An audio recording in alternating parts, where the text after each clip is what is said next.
बिस्मिल्लाहिर्रहमानिर्रहीम अस्सलाम वालेकुम नाज़रीन अमीर सिरा program voice it with KTN news आहियां लैला निसार। नाज़रीन जीअं तव्हांखे ख़बर आहे त काल्ह ॾाढो इम्पॉर्टेंट अहम तरीन ॾींहुं हुयो। वफ़ाक़ी हुकूमत बजट पेश करे छॾियो ऐं उनखां बाद में सूबाई हुकूमत बि बजट जो जेको आहे बाक़ाइदा तौर ते ऐलान करे छॾियो, जंहिंमें 22 खरब 44 अरब रुपयनि जी बजट जी मंज़ूरी काल्ह सूबाई हुकूमत ॾेई छॾी ऐं सूबाई असेंबली में वॾे वज़ीर मुराद अली शाह बजट जेको आहे पेश कई। अॼु नाज़रीन असांजो मौज़ू कुझु ईअं आहे त बजट गवर्नेंस ते बि ॻाल्हाईंदासीं, पर असां जीअं त मुख़्तलिफ़ सेक्टर्स लाइ मुख़्तलिफ़ डिपार्टमेंट्स लाइ बजट मख़्तस कई वेंदी आहे, मख़सूस हिकिड़ो अंग हूंदो आहे उनजो, ऐं असां उन्हनि सेक्टर्स मां उन्हनि डिपार्टमेंट्स मां फोकस जेको आहे तालीम खे कंदासीं।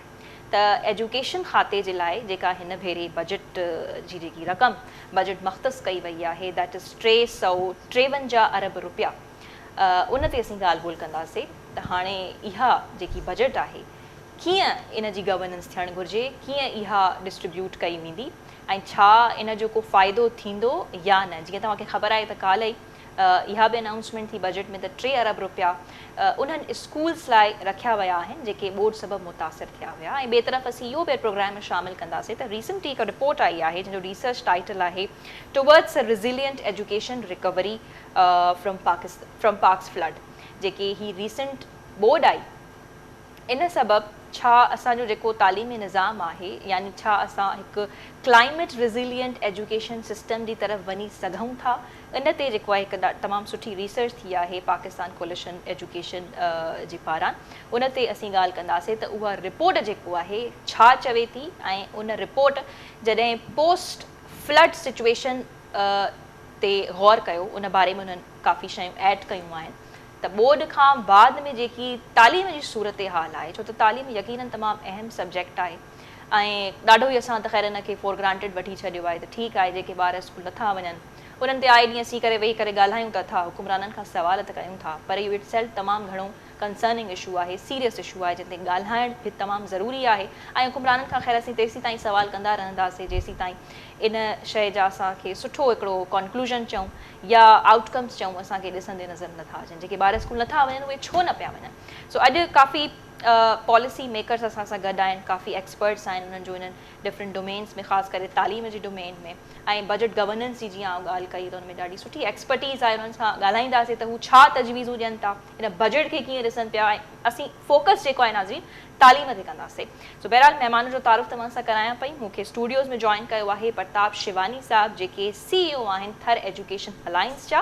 उन खां गॾोगॾु हिननि जी बजट गवर्नेंस ते जेको आहे सुठी एक्सपर्टीज़ आहे ऐं गॾोगॾु हू गर्ल्स एजुकेशन ते बि कमु कनि था, छोकिरनि जी तालीम ते, ऐं एजुकेशन चैम्पियन आहिनि मलाला फंड जा। सो प्रताप साहब नमस्ते, अस्सलाम वालेकुम, वॾी महिरबानी तव्हां आया ऐं इन अहम मौज़ू ते जेको आहे तव्हां टाइम कढियो। ऐं ॿिए तरफ़ नाज़रीन तव्हांखे वेठल नज़र ईंदा प्रेम सागर साहब जेके एजुकेशन एक्सपर्ट आहिनि, पॉलिसी मेकर आहिनि, पॉलिसी मेकिंग में ॾाढी सुठी हुननि जी एक्सपर्टीज़ आहे, ड्राफ्टिंग में, ऐं गॾोगॾु प्रोविंशियल हेड आहिनि जाइका जा, जापान इंटरनेशनल कोऑपरेशन एजेंसी जा। सो प्रेम साहब नमस्ते, अस्सलाम वालेकुम, तव्हांजी वॾी महिरबानी तव्हां आया ऐं अहम मौज़ू जे लाइ तव्हां जेको आहे टाइम कढियो। ऐं टे तरफ़ मूंखे जॉइन कयो आहे डॉक्टर मोहम्मद अली पाशा जेके तालीमी माहिर आहिनि, मौशी माहिर बि आहिनि। डॉक्टर साहब अस्सलाम वालेकुम, तव्हांजी वॾी महिरबानी ऐं अॼु हर प्रोग्राम जीअं असीं एक्साइटेड आहियूं तव्हांजा इंसाइट्स ॿुधण जे लाइ हिन बजट ते ऐं फोकस जेको आहे असीं तालीम ते कंदासीं त छा उहा असांजी प्रायोरिटी आहे बि या न बि। पर शुरूआति तव्हांजी इजाज़त सां डॉक्टर पाशा या प्रेम साहब, हीअ जेकी रिपोर्ट आई आहे PCE पारां, प्रताप साहब अव्हां खां शुरू करे वठूं था त ही रिपोर्ट जेका ॻाल्हाए पई क्लाइमेट रिज़िलियंट एजुकेशन सिस्टम ते, इन रिपोर्ट में छा आहे, छा ॿुधायो वियो आहे ऐं केतिरो इन रिपोर्ट खे असां सीरियस वठूं, ॿुधाइजो इन हवाले सां कुझु। थैंक यू लैला, अवल त तव्हां ते ॾाढो ज़बरदस्त ऐं स्पेसिफिकली एजुकेशन, छो त असां सम्झूं था असां वटि मिडिल क्लास जेका आहे या लोअर मिडिल क्लास आहे या पुअर क्लास आहे, हुन वटि इहो ई हथियार आहे जंहिंजे थ्रू असीं किथे न किथे पंहिंजो स्पेस ठाहे सघूं था। हींअर त ख़ैर ही फ्लड आयो, फ्लड खां अॻु में असीं कोविड जे करे, कोविड-19 जे करे काफ़ी डिस्टर्ब रहियासीं, त ही 2-4 साल जेके आहिनि ओवरऑल ख़ाली एजुकेशन न ओवरऑल सेक्टर्स में असीं डिस्टर्ब रहियासीं। पर ही त जीअं हिकिड़ो असांजो बैकबोन आहे, हाणे हुन में असीं जेकॾहिं ॾिसंदासीं त फ्लड जे कॉन्टेक्स्ट में असीं किथे बीठा आयासीं ऐं हुन खां अॻु में कोविड-19 में, छो त हुन में बि असां हिकिड़ी रिपोर्ट शाया कई हुई त कोविड-19 and its impact on girls education, त केतिरियूं छोकिरियूं आहिनि जेके कोविड-19 जे करे स्कूलनि खां ॿाहिरि थी वियूं आहिनि।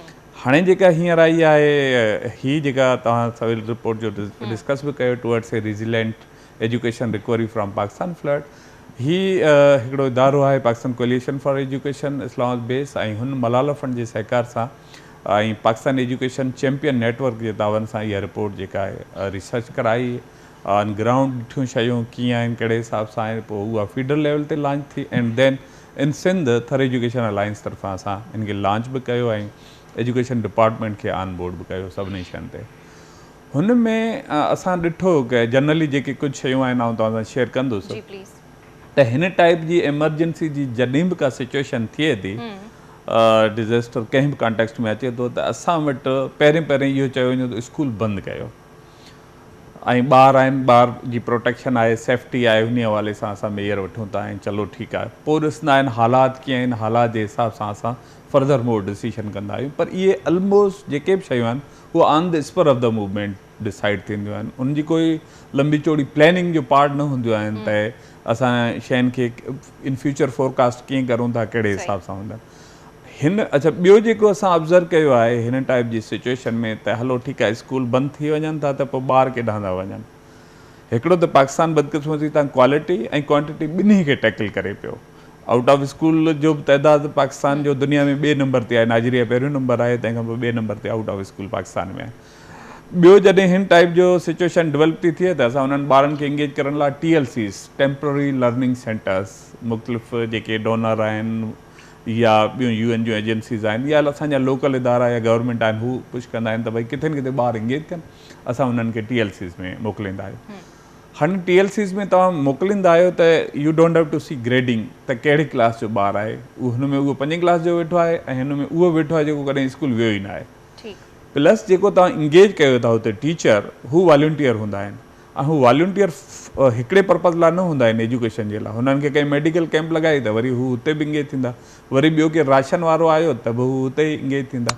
त हिन टाइप जूं जेके हुन जूं इंगेजमेंट हूंदियूं आहिनि त असां सम्झूं था इहे टेम्पररी लर्निंग सेंटर जे बजाए टेम्पररी इंगेजमेंट सेंटर आहिनि जेके ॿारनि खे इंगेज कनि था। प्रताप साहब, थोरो मूंखे तव्हां जेकॾहिं कंसाइज़ली हिन रिपोर्ट जे बारे में ॿुधायो न त हिन रिपोर्ट में आहे छा, केतिरा ॿार अफेक्ट थिया ऐं पोस्ट फ्लड सिचुएशन जेका हिन रिपोर्ट में ऑब्ज़र्व कई वई आहे उहा असांजे नाज़रीन खे ख़ुदि बि थोरो ॿुधायो त बिल्कुलु। हीअ जेका रिपोर्ट आहे हिन में मिनिस्टर साहब पाण हिकिड़ी फिगर ॾेई छॾी हुई त 2 मिलियन जे क़रीब ॿार जेके आहिनि असांजा आउट ऑफ स्कूल थिया आहिनि सिंध में।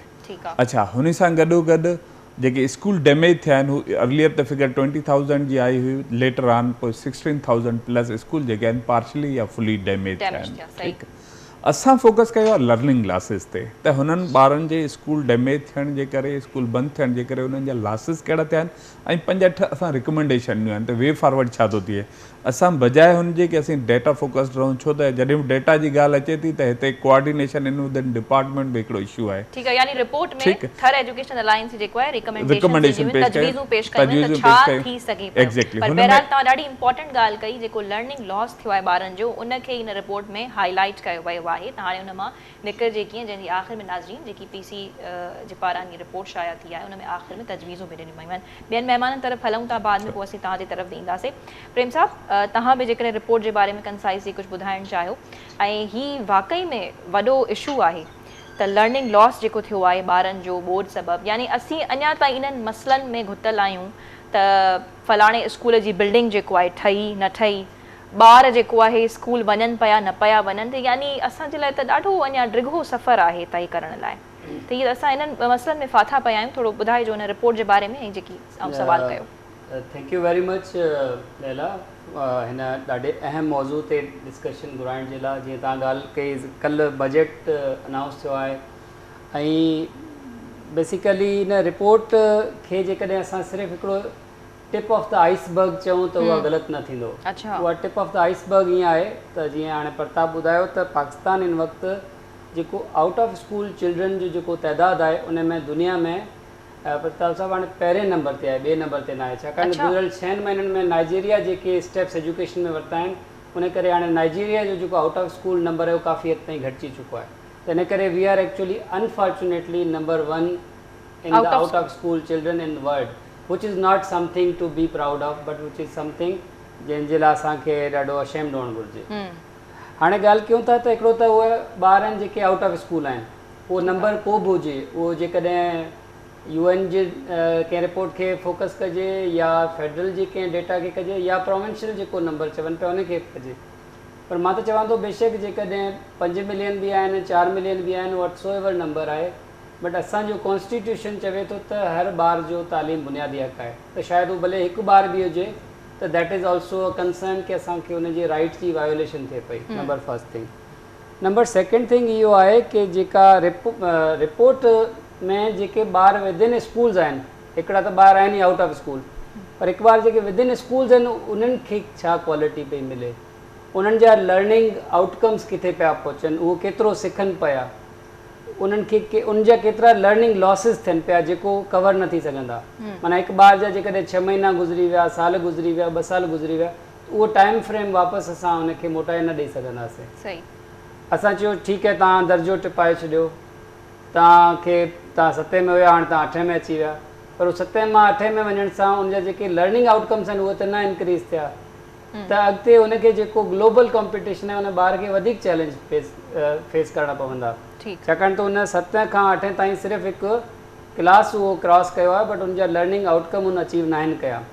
इहा ॾाढी इंपॉर्टेंट ॻाल्हि कई, तव्हां पूरी करणी आहे ॻाल्हि प्लीज़ करे वठो जी। मां हिकिड़ो थोरो इशारो सस्टेनेबल डेवलपमेंट गोल्स जी तरफ़ बि कंदुसि, त जेको ॾाढो सम्झो ईअं त राउंड द कॉर्नर आहे। 2030 में असांखे सस्टेनेबल डेवलपमेंट गोल्स खे अचीव करिणो आहे, ऐं जंहिंमें जेकॾहिं असां सस्टेनेबल डेवलपमेंट गोल नंबर 4 जेकॾहिं अचीव न कयो जेको एजुकेशन आहे, त पोइ असां को बि सस्टेनेबल डेवलपमेंट गोल अचीव न करे सघंदासीं। मीन्स न असां हेल्थ अचीव करे सघंदासीं, न असां डिसेंट लाइवलीहुड अचीव करे सघंदासीं, न असां इनकम रिलेटेड इकोनॉमिक्स रिलेटेड को इंडिकेटर अचीव करे सघंदासीं। ऐं गुज़िरियल 3 सालनि में पाकिस्तान 11 पॉइंट्स जेको आहे उहो ह्यूमन डेवलपमेंट इंडेक्स में तंज़ली जी तरफ़ वियो आहे। यानी असां 2021 में 150 नंबर ते हुयासीं 180 मुल्कनि मां, 2022 में असां 4 पॉइंट्स वधीक हेठि किरियासीं, ऐं 2023 में असां 7 पॉइंट वधीक हेठि किरियासीं। त माना असां जेकॾहिं दुनिया में ॾिसूं त पाकिस्तान जो जेको ह्यूमन डेवलपमेंट इंडिकेटर आहे उहो कंटिन्यूअसली डिक्लाइन पियो थिए। ऑन द अदर हैंड जेका असांजी एजुकेशन ते जेका प्रायोरिटी आहे, जेका असांजी ईअं सम्झो त जेका सीरियसनेस आहे, उहा इहो आहे त असां वटि मिलियन्स ऑफ चिल्ड्रन जेके आहिनि, माना लाखें जे तइदाद में जेके ॿार आहिनि उहे स्ट्रीट ते आहिनि ऐं उहे वल्नरेबल आहिनि towards that social evils. True, तमामु इम्पॉर्टेंट ॻाल्हियूं तव्हां कयूं त असीं ॿार खे जेको आहे पास कराए छॾियूं था जॾहिं को अहिड़ो डिज़ास्टर अचे थो नाज़रीन, त उते जीअं त हाणे रिसेंटली बोर्ड आई त असीं ऐलान कुझु इहे ॿुधासीं त जेके 10 वारा हुया उन्हनि खे मतिलबु बिना एग्ज़ाम या ग्रेस मार्क्स ॾेई करे पास करे वियो। यानी इन्हनि गेस्ट जो चवणु आहे त हीअ को सॉल्यूशन न आहे, या असांखे जेको आहे हुकूमत खे जेके तालीम खातो आहे लॉन्ग टर्म पॉलिसी जी तरफ़ वञिणो पवंदो। यानी डिज़ास्टर तव्हां ॾिसो हर 10 सालनि में तक़रीबन अचे पियो, त हीअ केतिरा असां वेही करे प्रोग्राम कंदासीं, केतिरियूं रिपोर्ट्स ठहंदियूं, त हाणे हाई टाइम आहे जीअं HTI जी बि प्रेम साहब ॻाल्हि कई त असीं कंटिन्यूअस हुन ते डिक्लाइन कयूं था। ख़ैर असीं फोकस सिंध खे कयूं था त हिते जेके ॿार स्कूल न पिया वञनि, जेके लर्निंग लॉसिस थियनि, तव्हांजी रिपोर्ट बि उन ई बारे में आहे। डॉक्टर पाशा तव्हांजी तरफ़ां अचणु चाहींदसि त हीअ जेको रिपोर्ट तव्हां ॿिन्ही महिमाननि जूं गुफ़्तगू ॿुधी, ऐं जेकी रिपोर्ट आहे हिन में इहो ई ॿुधायो वञे पियो त तालीम शोबे खे हीअ जॾहिं खां डिज़ास्टर आयो त हुन जे चैलेंजिस में तमामु घणी वाध थी वई आहे। त हीअ जेके सॉल्यूशंस हुकूमत ॾींदी आहे डिज़ास्टर जे दौरान ॿारनि जे लाइ, या त स्कूल्स में जीअं हिन भेरे बि बोर्ड मुतासिर उन्हनि विहारे छॾिया, या कुझु स्टूडेंट्स खे उन्हनि पास कराए छॾियो, त हीअ जिते वेठा आहिनि एक्सपर्ट्स ही चवंदा त इहे सॉल्यूशंस न आहिनि, यानी हिन सां सुधार न ईंदो। तव्हांजो छा चवणु आहे डॉक्टर साहब? जी, मां जेको ॻाल्हियूं ॿुधियूं मां बिल्कुलु एग्री कयां थो साईं वारनि सां, ॻाल्हियूं बिल्कुलु सही आहे, पर हिकिड़ी शइ मां में ऐड करणु थो चाहियां त जॾहिं तव्हां एजुकेशन जी था ॻाल्हि कयो ऐं ड्रॉप आउट्स जी ॻाल्हि था कयो, एब्सेंट था थियनि ॿार, हुन में मेन रीज़न जेको आहे उहो फूड सिक्योरिटी बि आहे। जीअं असां लोअर स्ट्रेटा जी ॻाल्हि था कयूं ॿारनि जी, छा उहो जेको हिकिड़ो मखसूस डाइट जेकी ॿार खे खपे, जेको ज़िंदा रहण लाइ या कंसंट्रेशन लाइ या एजुकेशन जी हिकिड़ी पेडागॉगी जेको चवंदा आहियूं असां हिकिड़ी एजुकेशन साइंस आहे, उनजी हिकिड़ी रिक्वायरमेंट आहे त फॉर जेको आहे हिकिड़े आम माण्हू लाइ 2300 कैलोरीज़ हू कंज़्यूम करे। So first of all, we must focus on this thing because it is the seed of a person that can be educated. तो हू खुद पहिरीं केतिरो हेल्दी आहे, उनजो पेट भरियल आहे या न आहे, पोइ हू एबल आहे त हुन शयुनि खे सम्झी सघे थो या एजुकेशन जी जेकी अहमियत ऐं उन्हनि शयुनि खे उहो हिकिड़ो डाइजेस्ट करे सघे थो। पहिरीं त मां चवंदुसि फूड सिक्योरिटी जो हिकिड़ो वॾो अहम किरदारु आहे जेको फ्लड में असां वधीक वाज़े तौर ते ॾिठो त माण्हू बुख ऐं बदाली में उन्हनि जो छा असरु हुयो। इवन जेके फिलांथ्रापिस्ट या माण्हू जेको हेल्प करणु अचनि पिया उन्हनि ते बि अटैक थिया त फ्रस्ट्रेशन जी हाइट इहा हुई। अच्छा, ॿी ॻाल्हि मां इहा कंदुसि त डेमोक्रेसी या डेमोक्रेटिक कंट्री अगरि बहितर आउटकम ॾिए थी, गुड गवर्नेंस जी तव्हां ॻाल्हि कई, इहा जॾहिं पूरी थींदी पोइ असां एजुकेशन जे ग्राफ के या ह्यूमन डेवलपमेंट इंडेक्स के HDI जी जेके आहिनि रिक्वायरमेंट्स आहिनि उन्हनि खे फुलफिल कंदासीं। साईं जे SDGs जी ॻाल्हि कई बिल्कुलु आहे, फोर्थ जेको पॉइंट SDG जो एजुकेशन आहे, पर एजुकेशन खां पहिरीं हेल्थ जेके इशू आहे मां सम्झां थो उहो हिकिड़ो अहम आहे। उहो जॾहिं बहितर थींदो त एजुकेशन जी तरफ़ it will pave the way for education, मां चवण इहो थो चाहियां। अच्छा, पर हुननि चयो त असीं जेकर इहो अचीव न कंदासीं त ॿिया गोल्स अचीव करण तमामु मुश्किल थी वेंदा। जी बिल्कुलु, इन करे हिकिड़ी शइ लाइ तव्हां प्लेटफॉर्म खपे। जी, ऐं ॿी हिकिड़ो जेको वॾो चैलेंज आहे रूरल एजुकेशन में उहो आहे फ्यूडल माइंड सेट। इहो जेको फ्यूडल माइंड सेट आहे उहो अलो नथो करे उन्हनि ॿारनि खे त उहे एजुकेशन हासिल कनि। उन्हनि खे इहा ख़बर आहे त बाबा एजुकेशन हासिल करण सां छा थींदो वधि में वधि, इन खां सुठो तव्हां को कारोबार कयो, का मज़ूरी कयो, घटि में घटि कुझु मानी त ॾींहं जी हिकिड़ी ईंदी एजुकेशन। त हाणे इहो नथा सम्झनि त बाबा एजुकेशन हिकिड़ो सीड आहे, उहो तव्हां ॿिज आहे, उहो पोखींदा, उन मां पोइ तव्हांखे फ्रूट मिलंदो, माना हिकिड़ो आउटकम हुनजो थोरो टाइम वठंदो तॾहिं तव्हांखे मिलंदो। पर इहा जेकी अवेयरनेस आहे, इहा जेकी अवेयरनेस माण्हुनि ताईं न पुॼी आहे, उहो उन लाइ बि एजुकेटेड माइंड खपे। उहो असांखे बेसिकली उजागर करणो पवंदो। उन खां पोइ असां इहे शयूं सोचे सघूं था। त हाणे पोइ सोचंदासीं ड्रॉप आउट्स छो आहिनि, हाणे अचूं था ड्रॉप आउट्स। ड्रॉप आउट्स असां इन करे आहिनि जो पहिरीं त असांजो जेको बेसिक इंफ्रास्ट्रक्चर आहे उहो जेको आहे उहो आहे कोन। उनजे करे इंफ्रास्ट्रक्चर न हुजण जे करे प्रॉपर बिल्डिंग न आहिनि, गोस्ट स्कूल्स घणा आहिनि। हाणे उन में काफ़ी शयूं आहिनि, करप्शन अची थी वञे, नेपोटिज़म अचे थो, फेवरेटिज़म थो अचे, ऐं प्रॉपर अलोकेशन ऑफ बजट। जेको बजट हींअर थियो आहे, छा तव्हां सम्झो था केतिरी इन जी इम्प्लीमेंटेशन थींदी, छा हुनजो आउटकम ईंदो, ऐं उन खां पोइ असांखे केतिरा ड्रॉप आउट्स में केतिरी कमी महसूस ईंदी, पहिरीं इहा शइ असां ॾिसंदासीं। उन खां पोइ असां इहो चैनलाइज़ कंदासीं त छा असां इहो बजट अलोकेट करण खां पोइ असांखे छा ई रिज़ल्ट्स मिलंदियूं, छा असां वटि उहो प्लेटफॉर्म आहे, या असां उनजे लाइ पहिरीं उन प्लेटफॉर्म क्रिएट करण लाइ असांखे अहिड़ा सुठा ट्रेंड टीचर्स खपनि जेके इहो माइंड सेट खे जेको आहे अवेयरनेस पैदा कनि, ऐं उन खां पोइ उन्हनि ॿारनि में हिकिड़ो शौक़ु पैदा थिए जो हू पंहिंजे वालिदेन खे ऐं पंहिंजे जेके बि उन्हनि जा जेके आहिनि हर्डल्स आहिनि उन्हनि खे पार करे एजुकेशन जे लाइ अॻियां अचनि। अच्छा, पोइ तव्हां ॻाल्हि कई त कोविड में थी वियो या फ्लड जी ॻाल्हि थी वई त ॿारनि खे प्रोमोट कयो वियो, बिल्कुलु कयो वियो। ॿारनि खे प्रोमोशन ॾेई उन्हनि जो थोरो तव्हां कॉन्फिडेंस त बूस्ट कयो, पर गॾोगॾु तव्हां छा इहा प्लैनिंग कई त हाणे जंहिं क्लास में विया आहिनि उन में उहो गैप फुलफिल कयो वञे जेको उन्हनि खे ईअं ई प्रोमोट कयो वियो, उन ते का प्लैनिंग न आहे। बिल्कुलु गैप फिल न कयो वियो, प्लैनिंग न आहे। बिल्कुलु अॼु असीं इन ई ते ॻाल्हि कयूं था त असां वटि का लॉन्ग टर्म पॉलिसी, का मख़सूस प्लैनिंग आख़िर छो न आहे। जॾहिं आफ़त मथां अची करे किरे थी पोइ असीं जेको आहे उन ते आवाज़ उथारियूं था, ॻाल्हि कयूं था, हुकूमत होश में अचे थी। ऐं डॉक्टर पाशा काफ़ी सुठो कैटेगराइज़ उनखे करे ॿुधायो त हू चवनि था त फूड सिक्योरिटी जो मसइलो आहे, गुरबत जो मसइलो आहे, ऐं ॿियो ॻोठनि जी साइड पासनि में जेको वॾेरको निज़ाम एग्ज़िस्ट करे थो, ॿारनि खे हू शायदि उन्हनि जी हिमत अफ़ज़ाई नथा कनि त हू पढ़नि वञी करे, उन्हनि जे पोयां हू सम्झनि था त एजुकेटेड माइंड न आहे। ॿियो बजट एलोकेशन जी बि उन्हनि ॻाल्हि कई, त मां चाहींदसि त छा असीं ड्रॉप आउट से भी यकीनन ॻाल्हि कंदासीं त छा तव्हां सम्झो था प्रताप साहब त ही जेकी बजट अचे थो एॾो वॾो अमाउंट बज़ाहिर तौरु अरब रुपया 353 अरब रुपया जेको आहे तालीम जे लाइ रखिया विया आहिनि, ॾाढो वॾो अमाउंट साउंड करे थो। त छा वाकई में बजट एलोकेशन बि हिकिड़ो सीरियस इशू आहे, उहो बि सेक्टर्स खे डिपार्टमेंट्स खे जीअं त तालीम आहे उन्हनि ते असरअंदाज़ थिए थो, ऐं उहो पोइ अल्टीमेटली जेको असरु आहे वञी करे उन शागिर्द उन ॿार ते वञे थो जेको स्कूल वञे थो, या वरी विच में जेको आहे छॾे ॾिए पियो।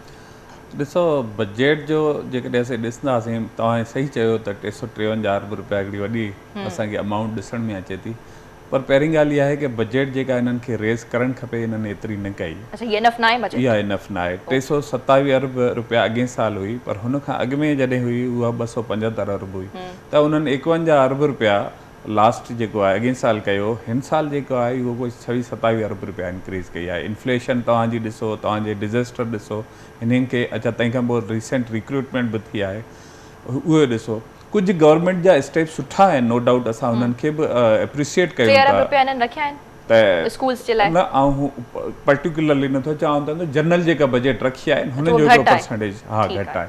अच्छा, हुन में जेकॾहिं असां ॾिसूं त गवर्नमेंट ऑफ सिंध इहो वाहिद आहे जंहिं 18 तरमीम खां पोइ छो त प्रोविंशियल सब्जेक्ट थियो आहे त हिन फ्री एंड कंपल्सरी एक्ट ते जेको प्रेम साहब चयो पिए हुन न फ़क़्तु नोटिफाई कयो पर रूल ऑफ बिज़नेस ठाहिया आहिनि, उनजी प्रॉपर इम्प्लीमेंटेशन आहे जेका ॿियनि सूबनि में न आहे। रिक्रूटमेंट हेॾी सारी कई आहे 50-60,000 टीचर्स जी मेरिट ते। पंजाब में हींअर 90,000 टीचर शॉर्टेज आहे and nobody is saying about that. हेॾो वॾो हिकिड़ो हुननि गैप कयो आहे। तंहिंखां पोइ ट्रांसजेंडर एजुकेशन पॉलिसी ठाही आहे, म्यूज़िक टीचर्स जी रिक्रूटमेंट कनि था, कार्पोरल पनिशमेंट जी पॉलिसी आहे, दैट्स ए गुड थिंग। पर इहे अगेन इन पीसिस आहिनि। सिंध एजुकेशन पॉलिसी हुजणु खपे जेका स्पेसिफिक रोड मैप हुजणु खपे असां वटि, उहो न आहे। ॿियो ही बजट जेका हेॾी वॾी नज़र अचे थी, हिन जो 75-80% टीचर जी सैलरी में वञे हली थो। ठीकु, अच्छा तंहिंखां पोइ बाक़ी जेका असां वटि बजट थिए थी, उहो पाशा साहिबु सही ते चयो, उनजी utilization itself a challenge आहे त हू घणो परसेंटेज आहे उन्हनि जेको रखियो आहे। जेका सवेर असां रिपोर्ट जे कॉन्टेक्स्ट में चयो पिए शयुनि खे, हुन में असां चयो भई हीअ टेक्नोलॉजी दौरु आहे, स्ट्रीम एजुकेशन जो दौरु आहे। असां साइंस फेस्टिवल सिंध जे मुख़्तलिफ़ डिस्ट्रिक्ट्स में कया with the coordination of government of Sindh, ऐं हुन में असां ॾिसो ॿारनि जी लर्निंग लेवल जंप करे पई ऐं असांजे हुननि रिकमेंडेशन बेस ते दैट्स ए गुड की government of Sindh education department जेका आहे 5 साइंस सेंटर जी बि बजट इन्हनि में रखी आहे। हाणे इंफ्रास्ट्रक्चर जी जेतिरा ॻाल्हि आहे, या त असीं इन्हनि सभिनी शयुनि ते वेट कयूं त हीअ इंफ्रास्ट्रक्चर ठहनि 10 सालनि खां पोइ, तंहिंखां पोइ असांजा ॿार स्कूलनि में वेंदा, या कम्यूनिटी जा जेका एग्ज़िस्टिंग मॉडल्स आहिनि असां उन्हनि खे इम्प्लीमेंट कयूं ऐं पंहिंजी लर्निंग खे स्कूलिंग खे कंटिन्यू कयूं। जेका असां रिकमेंडेशन ॾिनी आहे हू ॾिनी आहे त तव्हां एजुकेशन खे स्टॉप न कयो, जेके अवेलेबल रिसोर्सिस आहिनि हुननि ते यूटिलाइज़। भई ॾिसो असां कम्यूनिटी में जेका बि इंफ्रास्ट्रक्चर उन्हनि में टेंट आहिनि, उन्हनि जा घर आहिनि, कमरा आहिनि। हाणे हिकिड़ो स्कूल ठहे होसि ताईं किथे न किथे त ॿार पढ़नि न, ईअं थिए 2 साल 3 साल जेका उन्हनि जी वधे। ॿियो पब्लिक प्राइवेट अॼुकल्ह पार्टनरशिप जो मॉडल तमामु इंकरेजिंग मॉडल आहे, मुख़्तलिफ़ इदारा आहिनि ते कमु कनि पिया, त SCF TCF या हिन टाइप जा जेके बि इदारा आहिनि उन्हनि कमु कयो आहे त हुननि खे इंकरेज करणु खपे। टीं जेका सभ खां इम्पॉर्टेंट शइ आहे, असां वटि डिस्ट्रिक्ट एजुकेशन रैंकिंग न आहे। हर डिस्ट्रिक्ट जी जीअं थरपाकर वेंदो त हुनजो इंफ्रास्ट्रक्चर, हुनजी इनरोलमेंट, हुनजा स्कूल्स कंपेरेटिवली दादू जे डिफरेंट आहिनि, दादू वेंदो त कराची जे डिफरेंट आहिनि। असां चवंदा हर डिस्ट्रिक्ट जे पैरामीटर्स में शयूं तव्हां डिज़ाइन कयो ऐं हुन बेस ते हुजणु खपनि। सिस्टम खे थोरो डिसेंट्रलाइज़ कयो। हिकिड़े टीचर खे ट्रांसफ़र करिणो आहे त सेक्रेटरी साहिबु हुनखे ॾिसंदो भई DO छाजे लाइ, तव्हांजो मॉनिटरिंग डिपार्टमेंट अलॻि रखियो पिया आहे, पर वरी बि तव्हां वटि इहे सभु शयूं आहिनि त हुनखे थोरो कयो। ऐं ॿियो हेड टीचर जेके उते वेठा आहिनि उन्हनि खे DRR जे हिसाब सां डिज़ास्टर रिस्क रिडक्शन जे हवाले सां थोरो इक्विप कयो, फिनेंशियली बि कयो, टेक्निकली कयो, जीअं हू ऑन ग्राउंड आहिनि त हू सिस्टम खे ठीकु करे सघनि था। जेकॾहिं ईअं ई असां प्रॉपर रोड मैप त शयूं ठाही असीं निकिरंदासीं त कुझु ठीकु आहे। ॿियो जेको ऐं ज़रूरु सम्झां थो गर्ल्स एजुकेशन जो जेको 30% लिटरेसी रेशो आहे असांजी सिंध जो, हुनखे असीं तॾहिं इंक्रीज़ करे सघूं था जॾहिं हिकिड़ो त असां वटि पोस्ट प्राइमरी एजुकेशन जी फैसिलिटी तमामु घटि आहे। 90% स्कूल प्राइमरी जा आहिनि, सिर्फ़ु 10% आहिनि जेको पोस्ट प्राइमरी खे कैटर कनि था। त हिकिड़ो त स्कूल अपग्रेडेशन सिस्टम हिननि जो थिए ऐं हुन में जेको प्राइमरी लेवल ते आहिनि हू आउं चवंदो गर्ल्स ऐं बॉइज़ स्कूल वारो कॉन्सेप्ट न हुजणु खपे। स्कूल आहे हुते हुन लेवल ते असां वटि इशूज़ न आहिनि। मिडिल सेकेंडरी एंड देन इहे सभु शयूं आहिनि, पर हुननि में घटि में घटि कयो जेके ॿार आउट ऑफ स्कूल आहिनि हुननि खे इन स्कूल कयो, तंहिंखां पोइ उहे रिटर्न थियनि, उन्हनि खे क्वालिटी एजुकेशन ॾियो त एटलीस्ट असीं मार्केट जी जेका डिमांड आहे हुन सां असां मीट करे सघूं। अदरवाइज़ तव्हां ॾिठो हूंदो टीचर्स जी जेका रिक्रूटमेंट थी लेस देन 1% जेको पहिरीं हिननि क्राइटेरिया तय कयो हुननि में उन्हनि जी, त असां न फ़क़्तु गवर्नमेंट खे चवूं था पर ॿिया जेके बि एजुकेशन एक्टर्स आहिनि, UN एजेंसीज़ आहिनि हिते लोकल पिया कनि, त हीअ असांजी जेका रिपोर्ट आई आहे हिन जो जेके बि रिकमेंडेशन्स आहिनि तव्हां पंहिंजे प्लान में इनकॉर्पोरेट कयो। मूंखे ख़ुशी आहे त SCLD वारनि हिन खे इनकॉर्पोरेट कयो आहे, ओन कयो आहे, त असां कोशिशि कंदासीं ऐं जेके पॉज़िटिव शयूं आहिनि हुननि ॾिठियूं आहिनि त इहे सभु शयूं हिसो हुजणु खपनि त दे आर। ठीकु आहे, बहरहाल तव्हां इहो चवणु चाहियो पिया त यानी बिल्डिंग ठहण जो प्रेम साहब वेट न थियणु घुरिजे, तेसि ताईं हुन ॿार जो जेको लर्निंग आहे, सिखिया आहे, हुन में वॾो खलल जेको आहे पवे पियो। बिल्कुलु बिल्कुलु, इन ई साॻी ॻाल्हि खे थोरो अॻिते वधाईंदा जेकॾहिं हलूं त असां वटि मतिलबु जीअं एजुकेशन जी जेका ॻाल्हि जेका थी त उन में हिकिड़ो स्लोगन या हिकिड़ो कॉन्सेप्ट आहे कि education can't wait, education can not wait. त तव्हां डॉक्टर पाशा वारी ॻाल्हि जो बि जवाब ॾिजो जीअं फूड सिक्योरिटी खे टॉप बिल्कुलु हाणे हिन में हिकिड़ो तरीक़ो इहो आहे त भई असां वटि हिकिड़ो स्कूल आहे, सुबुह 8 खां मंझंदि जो 2 बजे ताईं हलंदो, तव्हांखे जेकॾहिं सूट करे थो त हिन में अचो, जेकॾहिं तव्हांखे सूट नथो करे त न अचो। इहो आहे फॉर्मल स्कूलिंग। ठीकु आहे। बट जाइका जेका जापान इंटरनेशनल कोऑपरेशन एजेंसी आहे उहा सिंध गवर्नमेंट सां गॾिजी असां उनखे टेक्निकल असिस्टेंस प्रोवाइड करे पिया त भई तव्हां वटि ऑल्टरनेट लर्निंग पाथवेज़ कहिड़ा आहिनि, मतिलबु फॉर्मल स्कूलिंग सां गॾोगॾु नॉन फॉर्मल स्कूलिंग जो जेको ऑप्शन आहे उनखे असां यानी स्कूल पढ़ण खां अलावा ॿियो किथे पढ़ी सघिजे थो? स्कूल खे रस्मी तरीक़े खां बजाए गैर रस्मी तरीक़े सां बि पढ़ी सघिजे थो। अच्छा, कीअं? यानी कि तव्हां सेकेंड शिफ्ट में उन्हनि ॿारनि खे तव्हां स्कूल्स जी अपॉर्चुनिटी ॾियो जेके मॉर्निंग में थी सघे थो किथे जॉब कंदा हुजनि, किथे कमु कंदा हुजनि, या लेट सपोज मॉर्निंग में तव्हां वटि को प्राइवेट स्कूल प्राइमरी स्कूल हले थो त उन में सेकेंड शिफ्ट में तव्हां पोस्ट प्राइमरी एलिमेंट्री स्कूल खोलियो।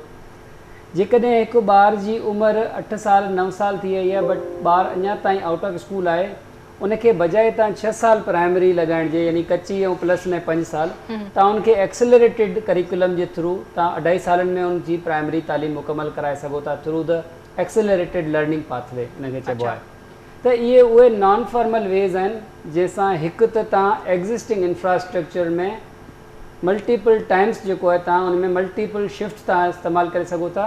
तव्हांखे मां हिकु ॻाल्हि ॿुधायां त फिलिपीन में जेको गवर्नमेंट स्कूल आहे उनजी बिल्डिंग सुबुह 7 खां वठी राति 11 ताईं यूज़ थींदी आहे। ओके, मतिलबु मॉर्निंग में उते फॉर्मल स्कूलिंग थींदी आहे, आफ्टरनून में उते नॉन फॉर्मल स्कूलिंग थींदी आहे, इवनिंग में उते वोकेशनल सेंटर्स ऐं एडल्ट लिटरेसी सेंटर्स हलंदा आहिनि। मीन्स उन बिल्डिंग खे फुली यूटिलाइज़ कयो बट डू यू थिंक इहो सभु असांजे सिस्टम में जेको आहे थी सघे पियो इनकॉर्पोरेट, या तव्हां असां वटि छा ओतिरा टीचर्स मौजूदु आहिनि जेकॾहिं असां गैर रस्मी तरीक़े सां स्कूल्स खे हलाइण शुरू कयोसीं त असां वटि हिकिड़ो ॾाढो सक्सेसफुल प्रोग्राम हुयो टीच फॉर पाकिस्तान। ठीकु आहे। इहे तव्हां पाण ॾिसो था कि इंटरमीडिएट या ग्रेजुएट जेके स्टूडेंट्स आहिनि उन्हनि जे लाइ लेट सपोज जेकॾहिं कोई फेलोशिप प्रोग्राम शुरू थिए कि उहे इंटरमीडिएट या जेके ग्रेजुएट स्टूडेंट्स आहिनि उहे सेकेंड शिफ्ट स्टूडेंट्स खे नॉन फॉर्मल जे थ्रू जेकॾहिं टीच कनि त असां उन टाइम फ्रेम खे यूटिलाइज़ करे सघंदासीं। असां 5 साल 7 साल जे अंदरि इन लिटरेसी रेशो खे हिन वक़्तु जेको असां वटि 60% ते गुज़िरियल 10 सालनि खां स्टक बीठो आहे उनखे असां इंक्रीज़ करे सघूं था। बांग्लादेश,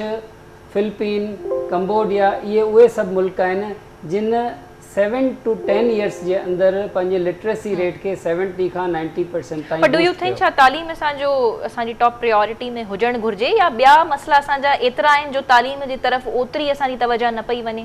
जेके तव्हां जेके तजवीज़ ॾियो पिया इहे अप्रिशिएबल आहिनि, पर जेके डॉक्टर पाशा बि ॻाल्हि कई फूड सिक्योरिटी, पॉवर्टी, इहे मसला आहिनि। दरअसल असां हमेशह ॻाल्हि कंदा आहियूं भई एक्सेस टुवर्ड्स एजुकेशन ऐं क्वालिटी ऑफ एजुकेशन।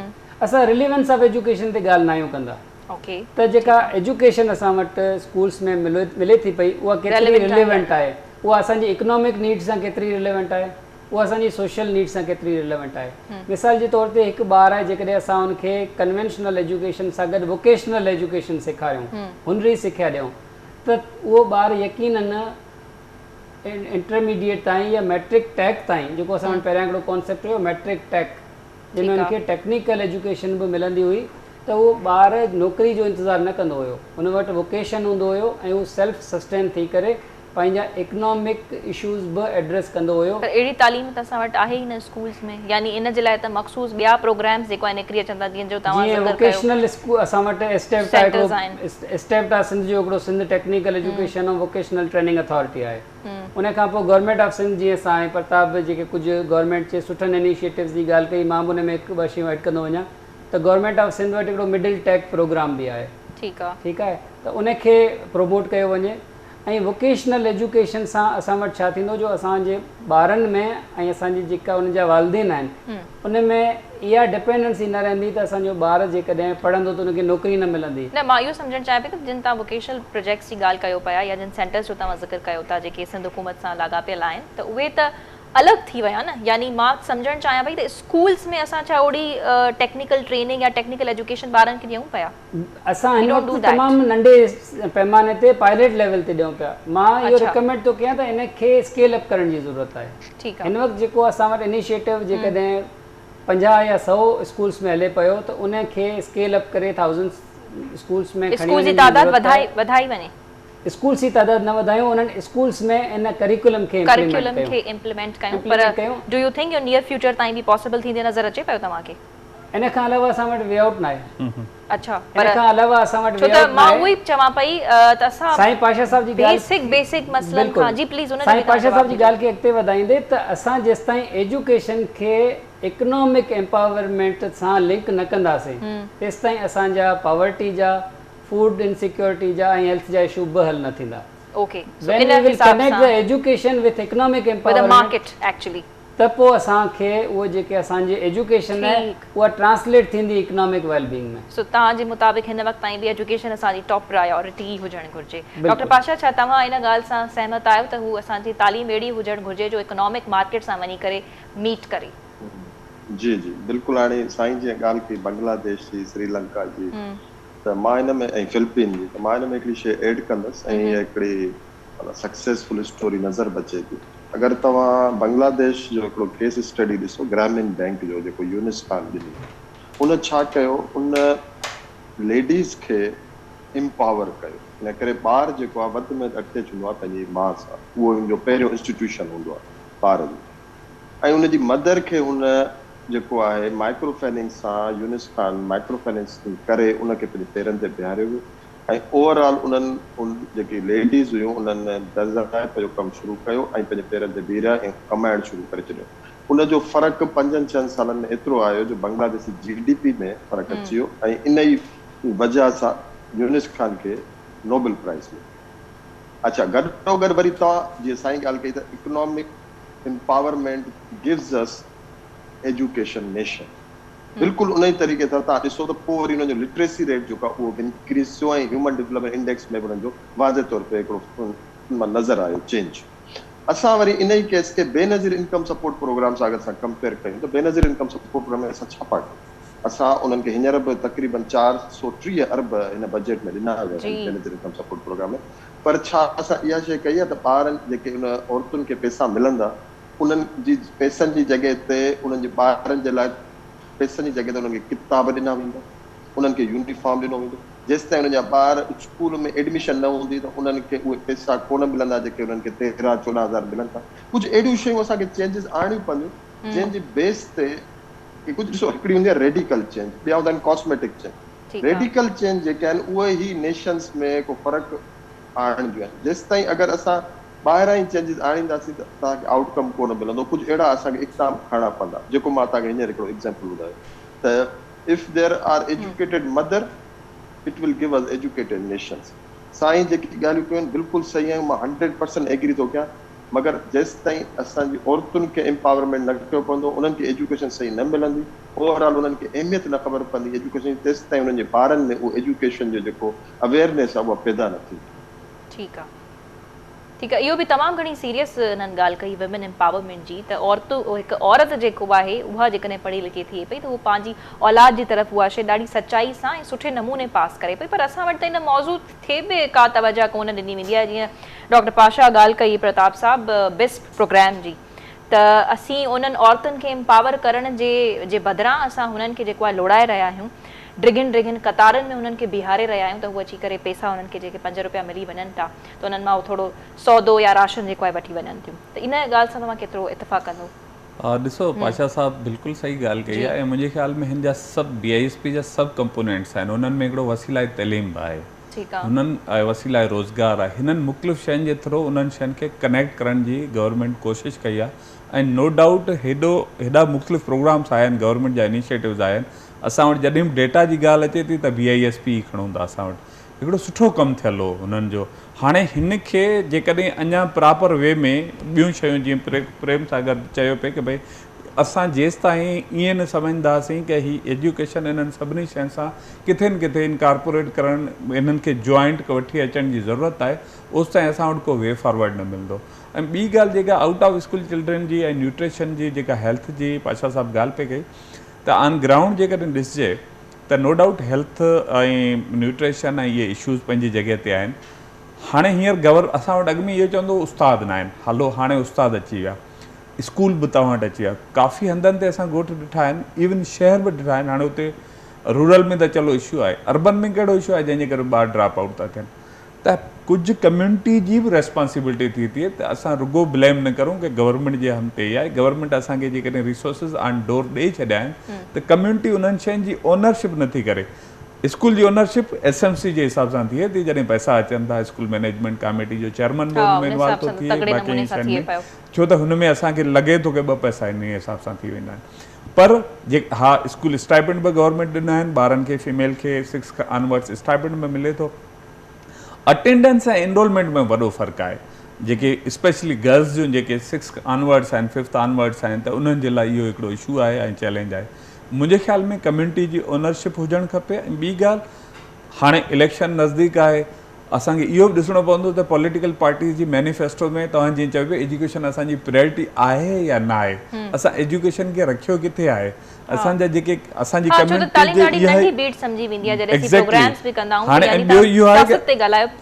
असां वटि जॾहिं बि कम्युनिटी वटि को बि पॉलिटिकल माण्हू वेंदो आहे MP MLA वेंदो आहे त हुनखां रोड जी डिमांड थींदी आहे, हुनखां पंहिंजी लाइट जी डिमांड थींदी आहे। हुननि कॾहिं इहो कोन चयो त असांखे स्कूल खपे, असांजे पाड़े में साइंस लैब न आहे स्कूल में उहो ॾियो, साइंस टीचर्स न आहिनि उहो ॾियो। असांजी कम्युनिटी जेसि ताईं इन्हनि शयुनि जी डिमांड न कंदी, पंहिंजे रुगो जॉब्स खपनि इन्हनि शयुनि खां निकिरंदी न। ऐं ॿियो हाणे डिमांड कहिड़े बेसिस ते करे प्रताप साहब ऑलरेडी गुरबत एतिरी लॻी पई आहे, तव्हांखे लॻे थो त को माण्हू वञी करे कंहिं मिनिस्टर जे ऑफिस में वञी करे इहो चवंदो त मुंहिंजे पाड़े में स्कूल हुजणु घुरिजे, हू त ज़ाहिर आहे पंहिंजी बुनियादी ज़रूरत जी ॻाल्हि कंदो न, त मां बुख थो मरां। तव्हां ॾिसो न कि हू बिल्कुलु उन्हनि शयुनि खे असां माइनस नथा करे सघूं। ह्यूमन डेवलपमेंट इंडेक्स आहे जेका या WFP या ॿिया प्रोग्राम आहे हुननि खे असीं माइनस नथा करे सघूं, पर हुन सां गॾोगॾु अल्टीमेटली हिकिड़ो हारी आहे। तव्हां सिंपल मिसाल वठो, हुनजो 3-4 पीढ़ियुनि जेको हरपो कयो हू कंटिन्यू पियो कयो। हाणे हू जेकॾहिं पंहिंजे ॿार खे इन्हनि साॻी लाइन में बीहारे थो BISP जी में, या पाण थोरी महिनत मज़दूरी वधीक करे एजुकेट करे थो, एजुकेट कंदो हुतां चेंज ईंदी, न त पोइ हीअ साॻी 5 पीढ़ियूं ॿियूं बि हुन साॻी लाइन में बीठियूं हूंदियूं। तव्हां असां चऊं था कि चेंज अल्टीमेटली तव्हांखे पंहिंजो पाण खे, हाणे असां वटि जीअं ॿारहाड़ी वेंदा आहियूं त भई चवंदा आहिनि कि भई असां वटि बुख गुरबत इहा आहे, होटलूं ॾिसो सभु भरियूं पिया आहिनि, TV ॾिसनि पिया। भई हीअ तव्हांजो जेको टाइम आहे हिननि में तव्हां अॼुकल्ह ऑनलाइन रिसोर्सिस अची विया आहिनि, तव्हां गैजेट मोबाइल यूज़र तव्हांजा केतिरा आहिनि, 7-8 करोड़ मोबाइल यूज़र जेकॾहिं असांजा पाकिस्तान में आहिनि त हू पंहिंजे ऑनलाइन जे थ्रू बि तव्हां जेको आहे लॉन्ग टर्म पॉलिसीज़ ते फोकस कयो पिया त असांखे तालीम खे पंहिंजे प्रायोरिटी लिस्ट में शामिल करणु तमामु ज़रूरी आहे, उनखे हल्को न वठणु घुरिजे। ऐं जीअं प्रेम साहब बि ॻाल्हि कई त हिनखे मार्केट सां असीं रिलेट करे ऐं हिन ते कमु करणु शुरू कयूं। प्रेम साहब आख़िर में तव्हांजा छा कॉन्क्लूजन, तव्हां कहिड़ी तरह छा ॾियणु चाहींदव ऐं कॉन्क्लूडिव रिमार्क्स जेकॾहिं ॾियणु चाहियो त करणु छा खपे, हुकूमत खां छा तव्हांखे का शिकायत आहे तालीम जे हवाले सां? कंक्लूडिंग प्रोग्राम जी कंक्लूडिशन में मां सिर्फ़ु इहा ई इन शइ ते फोकस कंदुमि, हुकूमत सां शिकायत त ख़ैर न आहे, बट हुकूमत सां गॾिजी बीइंग हिकिड़ो स्टेक होल्डर शिकायत तव्हांखे न आहे, स्टेक होल्डर गॾिजी कमु करण जी ज़रूरत आहे ऐं वे फॉरवर्ड ते ॻाल्हाइण जी ज़रूरत आहे। ठीकु आहे, लाइक अगरि जेकॾहिं असां हुन स्पिल्ड मिल्क वारी ॻाल्हि खे हुन ते रहंदा रहंदासीं त पोइ चेंज शायदि जेका इवन असां फोर्स ई कंदासीं उन में बि देरि थी वेंदी। ठीकु आहे, सो मुंहिंजे ख़्याल में स्टेक होल्डर जेका मेन आहे उनमें सभ खां वॾो स्टेक होल्डर गवर्नमेंट आहे, नो डाउट। उनजी वधीक रिस्पॉन्सिबिलिटी आहे, उन जो कॉन्स्टिट्यूशन जे हवाले सां बि, उनजी पॉलिसीज़ जे हवाले सां बि ऐं रिसोर्सिस जे हवाले सां बि, त उहो यकीनन सभिनी खां वॾे में वॾी रिस्पॉन्सिबिलिटी स्टेट जी आहे। उन सां गॾोगॾु कम्यूनिटीज़ जी, पेरेंट्स जी ऐं जेके सिविल सोसाइटी आहे, असां जीअं इंटरनेशनल ऑर्गेनाइज़ेशन्स खे रिप्रेज़ेंट कयूं था उन्हनि जी बि आहे। गॾोगॾु प्राइवेट सेक्टर ॾाढो इन में अहम रोल प्ले करे सघे थो। प्राइवेट सेक्टर अहम रोल ईअं प्ले कंदो जो प्राइवेट सेक्टर एक्चुअली मार्केट सां लिंक्ड आहे, त प्राइवेट सेक्टर तव्हांखे जेका एजुकेशन में रिलेवेंस जो एलिमेंट आहे हिकु त उहो आणे ॾींदो, ऐं सेकेंडली जेसि ताईं असां डाइवर्सिफाई न कंदासीं ऑप्शन्स, असां सिर्फ़ु फॉर्मल स्कूलिंग ताईं महदूद रहंदासीं त पोइ असांजो हिन वक़्तु जेके 40,000 सिंध में स्कूलूं आहिनि, उहे 40,000 स्कूलूं तव्हांजे 60 लख खां वधीक ॿारनि जो लोड खणण खां वधीक उन्हनि में सघन आहे। जेके हिन वक़्तु तव्हां ईअं इमेजिन करियो त उन 40,000 स्कूलनि जा सभु क्लासरूम भरिजी वञनि, पोइ बि तव्हां 60 लख ॿारनि खे अकोमोडेट करे सघो था। अच्छा, बेसिक शइ असां कहिड़ी ते कमु करणु खपे? पंहिंजो इंफ्रास्ट्रक्चर ते कमु करणु घुरिजे हुकूमत खे, या ड्रॉप आउट्स वारे रेशो खे कंट्रोल करे? लॉन्ग टर्म में इंफ्रास्ट्रक्चर ते बि करणु घुरिजे, बट शॉर्ट टर्म ऐं मिड टर्म में टीचर्स कैपेसिटी बिल्डिंग ते ऐं ड्रॉप आउट खे रोकणु ऐं क्वालिटी खे ऐं क्वांटिटी खे। टीचर कैपेसिटी जेकी हाणे तव्हांखे नज़र अचे थी इनफ न आहे या? टीचर्स जी कैपेसिटी जेका हिन वक़्तु आहे जेके हाणे इनरोल थिया आहिनि उहे रिलेटिवली बहितर आहिनि, बट हिकु त कंटिन्यूअस इम्प्रूवमेंट ॾाढी ज़रूरी हूंदी आहे। हिन वक़्तु गवर्नमेंट हिकिड़ो ॾाढो सुठो अमल कयो आहे टीचर्स लाइसेंसिंग जो, जी इहो त तमामु उहो बि ॾाढो हिकिड़ो सुठो इनिशिएटिव आहे। हाणे टीचर खे लाइसेंस ॾेखारणो पवंदो। एग्ज़ैक्टली, असां जेको असांखे हिकिड़ी कंपाउंडर इंजेक्शन लॻाए थो उहो बि लाइसेंस्ड हूंदो आहे, त जेको असांजे ॿारनि जे मुस्तक़बिल सां 12 साल जेको आहे रहे थो उनखे बि लाइसेंस हुजणु तमामु ज़रूरी आहे। बिल्कुलु टाइम असां वटि तमामु घटि आहे। प्रेम सागर साहब तव्हांजो काफ़ी पॉइंट गर्ल्स एजुकेशन ते लास्ट पॉइंट, गर्ल्स एजुकेशन ते असांखे तमामु घणो एम्फेसिस करण जी ज़रूरत आहे। जी बिल्कुलु, इहा ई साॻी ॻाल्हि डॉक्टर पाशा बि। डॉक्टर पाशा तव्हां कंक्लूडिंग रिमार्क्स छा ॾियणु चाहींदा? जी मां रिमार्क्स कीअं ॾियणु चाहींदुसि साईं जी ॻाल्हि पब्लिक प्राइवेट वेंचर इहो जॾहिं थी वेंदो त असांजो जेको गैप आहे इंफ्रास्ट्रक्चर ऐं टीचर्स ट्रेनिंग प्रोग्राम इहे सभु गॾु अगरि थी वेंदा त पोइ असांखे आउटकम सुठो मिलंदो।